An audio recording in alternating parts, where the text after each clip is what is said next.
আসসালামু আলাইকুম, welcome to Salma's kitchen. আজকে আমি রান্না করব সাদা খিচুড়ি। আমার চ্যানেলে আমি অনেক রকমের খিচুড়ি রেসিপি শেয়ার করেছি। চিকেন খিচুড়ি, চিকেন সবজি খিচুড়ি, ডিম খিচুড়ি, সবজি খিচুড়ি, পাতলা খিচুড়ি, ভুনা খিচুড়ি, এছাড়াও আরো অনেক রকমের খিচুড়ি রেসিপি আমি শেয়ার করেছি, যেগুলো আমার খিচুড়ির প্লে লিস্টে আছে। আপনারা চাইলে সেগুলো দেখে নিতে পারেন। তবে আমার কাছে সবচেয়ে বেশি ভালো লাগে এই সাদা খিচুড়িটা। এটা একদমই সিম্পল একটা রেসিপি, কিন্তু খেতে অনেক মজা হয়। খেতে আমার কাছে ভালো লাগে, আশা করছি আপনাদের কাছেও ভালো লাগবে। তো এই সাদা খিচুড়িটা তৈরি করতে এখানে আমি নিয়েছি 2 কাপ পরিমাণ চিনি গুঁড়া পোলার চাল এবং 2 কাপ পরিমাণ পোলার চালের জন্য আমি নিয়েছি 1.25 কাপ পরিমাণ মুগ ডাল। এই কম্বিনেশনে এই খিচুড়িটা বেশি ভালো হয়। এই খিচুড়িতে ডালের পরিমাণটা একটু কম দিতে হয়, তাহলে খিচুড়িটা খেতে বেশি ভালো হয়। আর সেই সাথে আমি নিয়েছি আধা কাপ পরিমাণ গাজর আর 1/3 কাপ পরিমাণ মটরশুঁটি। এটা অপশনাল, না দিলেও কোনো সমস্যা নেই, তবে দিলে একটু কালারফুল হয় এবং টেস্টটাও বাড়ে আর দেখতেও সুন্দর হয়। আর এখানে আমি মটরশুঁটিটা ইউজ করেছি ফ্রোজেন, তা আপনাদের কাছে না চাইলে না দিলেও হবে। তো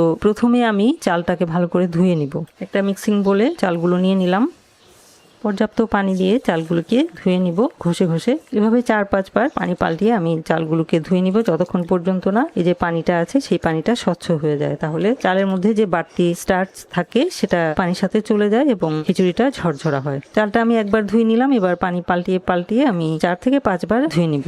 5 বার পানি পাল্টিয়ে আমি ধুয়ে নিয়েছি, পানিটা স্বচ্ছ হয়ে গেছে। এবারে আমি এই পানি থেকে চালগুলো ছেঁকে নিব।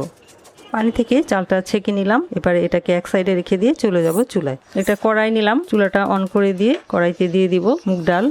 এবার নেড়ে চেড়ে মুগ ডালটাকে ভেজে নিব যতক্ষণ পর্যন্ত না ডাল ভাজা সুন্দর একটা ঘ্রাণ ছড়াতে থাকে এবং ডালের কালারটা একটু চেঞ্জ হয়ে যায়। চুলার আঁচটা মিডিয়ামে রেখে ডালটা ভাজতে হবে, তা না হলে কিছু ডাল পুড়ে যাবে। মিডিয়াম আঁচে 3.5 থেকে 4 মিনিট পর ডালগুলো থেকে সুন্দর একটা ঘ্রাণ ছড়াতে থাকবে এবং ডালের কালারটা একটু চেঞ্জ হয়ে যাবে, অর্থাৎ কালারটা একটু ফেড হয়ে যাবে। সে পর্যায়ে চুলাটা বন্ধ করে দিয়ে পর্যাপ্ত পরিমাণ পানি দিয়ে দিব। এই পানির মধ্যে আমি ডালটাকে 5 মিনিট ভিজিয়ে রাখবো, তাতে করে ডালটা একদম সুন্দরভাবে সেদ্ধ হয়ে যাবে। এই প্রসেসটা অবশ্যই এই রেসিপিতে করতে হবে, তা না হলে কিন্তু অনেক সময় মুগ ডালটা সেদ্ধ হয় না। চালটা সিদ্ধ হয়ে যায় কিন্তু ডাল সিদ্ধ হয় না এই প্রসেসটা না করলে। তো ফিরে আসছি 5 মিনিট পর। ফিরে এলাম 5 মিনিট পর। ডালটাকে এবার আমি ভালো করে কলের পানি দিয়ে ধুয়ে নিব। ডালটাকে আমি ভালো করে এভাবে ঘষে ঘষে 4 বার পানি পাল্টিয়ে ধুয়ে নিয়েছি। ডালের মধ্যে এখন মেডিসিন দেয়া থাকে, সেজন্য ডালকে অবশ্যই ভালো করে ধুয়ে নিতে হবে কয়েকবার পানি পাল্টিয়ে। এবার আমি এই ডালটাকে পোলার চালের সাথে ছেঁকে নিব। চাল ডাল ধুয়ে রেডি করে নেওয়ার পালা শেষ। এবার চলে যাব পরবর্তী স্টেপে। চলে এলাম চুলায়। কড়াইতে দিয়ে দিব 4 টেবিল চামচ পরিমাণ রান্নার তেল। সেই সাথে দিয়ে দিব 2টি তেজপাতা 3 টুকরা করে কেটে, 3 টুকরো দারচিনি, 5টি সাদা এলাচি, 4টি লবঙ্গ এবং 1টি কালো এলাচি। এবার গরম মশলায় ফোড়ন আসা পর্যন্ত অপেক্ষা করব। 30 সেকেন্ড পর গরম মশলায় ফোড়ন এসে গেলে সুন্দর ঘ্রাণ ছড়াতে থাকলে সে পর্যায়ে দিয়ে দিব উঁচু উঁচু করে 1/3 কাপ পরিমাণ পেঁয়াজ কুচি। পেঁয়াজ কুচিটাকে একটু হালকা ভেজে নিব, কালারটা যাতে চেঞ্জ না হয়। মাঝারি আছে পেঁয়াজটাকে আমি 1.5 মিনিট ভেজে নিলাম। এ পর্যায়ে যোগ করব 1 চা চামচ পরিমাণ আদা এবং রসুন বাটা। আদা রসুন বাটাটাকে নেড়ে চেড়ে 1 মিনিটের মতো ভেজে নিব। আদা রসুন বাটা দিয়ে 1 মিনিটের মতো ভেজে নিলাম। এ পর্যায়ে যোগ করব চাল এবং ডাল। নেড়ে চেড়ে চাল এবং ডালকে মিলিয়ে নিব। চাল এবং ডালকে মিলিয়ে নিলাম। এ পর্যায়ে যোগ করব 1 চা চামচ পরিমাণ লবণ এবং 2টি চিড়ে নেওয়া কাঁচামরিচ। এবার চাল ডালকে একসাথে মাঝারি আঁচে 4 মিনিট ভেজে নিব, তাহলে এই চালটা সুন্দর করে ভাজা হয়ে যাবে এবং খিচুড়িটা ঝরঝরা হবে। চাল এবং ডালকে আমি 4 মিনিট ভেজে নিলাম মাঝারি আঁচে। এই পর্যায়ে যোগ করব গাজর এবং মটরশুঁটি। এবার গাজর আর মটরশুঁটি দিয়ে 1 মিনিটের মতো ভেজে নিব, খুব বেশিক্ষণ ভাজবো না। গাজর আর মটরশুঁটি কিন্তু এই রেসিপিতে অপশনাল, চাইলে আপনারা যোগ করতেও পারেন, না চাইলে নাও যোগ করতে পারেন। সাদা খিচুড়িটা শুধু চাল ডাল দিয়ে রান্না করলেও খেতে মজা হয়। গাজর আর মটরশুঁটি দিয়ে আমি 1 মিনিট ভেজে নিলাম। এবার সেদ্ধ হওয়ার জন্য দিয়ে দিব পানি। পানি দিব আমি সবকিছু মিলিয়ে 6 কাপ। আমি গরম পানি ব্যবহার করছি। নেড়ে চেড়ে মিলিয়ে নিব। গরম পানি ব্যবহার করলে রান্নাটাও তাড়াতাড়ি হয় এবং ভালো হয়। এবার আমি ফুটে আসা পর্যন্ত অপেক্ষা করব। অবশ্য গরম পানি দিয়েছি, ফুটতে শুরুই করেছে। এ পর্যায়ে আমি একটু লবণটা চেক করে নিব। লবণ আরও লাগবে।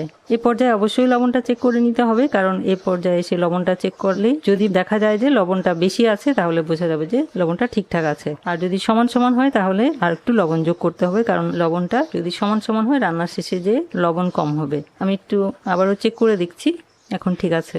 এবারে ঢাকনা দিয়ে অপেক্ষা করব চাল এবং পানির উচ্চতাটা সমান হয়ে যাওয়া পর্যন্ত। ফিরে আসছি চাল এবং পানির উচ্চতা সমান হয়ে যাওয়ার পর। ফিরে এলাম, বাইরে থেকে দেখা যাচ্ছে চাল ডাল এবং পানির উচ্চতা সমান হয়ে গেছে। এ পর্যায়ে যোগ করব 1 টেবিল চামচ পরিমাণ কিশমিশ, 8টির মতো আস্ত কাঁচামরিচ, আমি লাল মরিচ দিচ্ছি দেখার সৌন্দর্যের জন্য, 1.5 চা চামচ পরিমাণ চিনি, চিনিটা অপশনাল, না দিলেও কোনো সমস্যা নেই, দিলে স্বাদটা বাড়ে, এবং 2 টেবিল চামচ পরিমাণ গুঁড়া দুধ। এবার হালকা হাতে মিলিয়ে নিব। চুলার আঁচটা কিন্তু এ পর্যায়ে আমি একদম লো করে দিয়েছি। এবার আমি এটাকে দমে দিব। লোতে রেখে ঢাকনাতে একটা টুথপিক লাগিয়ে দিলাম এবং দমে দিয়ে রান্না করব এবার 10 মিনিট। ফিরে আসছি 10 মিনিট পর। ফিরে এলাম 10 মিনিট পর, ঢাকনা খুলছি। খিচুড়িটা আমার একদম হয়ে গেছে, একদম কমপ্লিট। ডালটাও একদম সিদ্ধ হয়ে গেছে, আর চাল তো সিদ্ধ হবেই। তো এই পদ্ধতিতে যদি রান্না করা হয় তাহলে কিন্তু ডালটা অবশ্যই সিদ্ধ হবে। চুলাটা বন্ধ করে দিয়ে এবার পরিবেশন করে নিব। চেষ্টা করতে হবে যেন সার্ভিং ডিশে আস্ত গরম মশলা না যায়। দেখতেই পাচ্ছেন কালারটা কি সুন্দর হয়েছে। পরে দিয়ে দিব কিছু বেরেস্তা। আমি শুধু তেল দিয়ে রান্না করেছি, আপনারা চাইলে এর সাথে ঘি মিলিয়েও রান্না করতে পারেন যদি আরো রিচ করতে চান। কিছু পেঁয়াজের স্লাইস, লেবুর স্লাইস। তৈরি হয়ে গেল আমার খুবই প্রিয় একটা খিচুড়ি, সাদা খিচুড়ি। এভাবে সাদা খিচুড়ি রান্না করে আপনারা যে কোনো টাইপের মাংস দিয়ে বা ডিম ভুনা দিয়েও খেতে পারেন, অবশ্যই মজা লাগবে, খুবই মজা লাগবে। আপনারা যে কোনো অকেশনে বা অতিথি আপ্যায়নে বা স্পেশাল কোনো অকেশনেও এই খিচুড়িটা তৈরি করে পরিবেশন করতে পারেন। আশা করছি সবার কাছেই খুব ভালো লাগবে এবং সবাই খুব পছন্দ করে খাবে। ভিডিওটি দেখার জন্য এবং এতক্ষণ সাথে থাকার জন্য অসংখ্য ধন্যবাদ। সবাই খুব ভালো থাকবেন, আমার আর আমার পরিবারের জন্য দোয়া করবেন। আল্লাহ হাফেজ।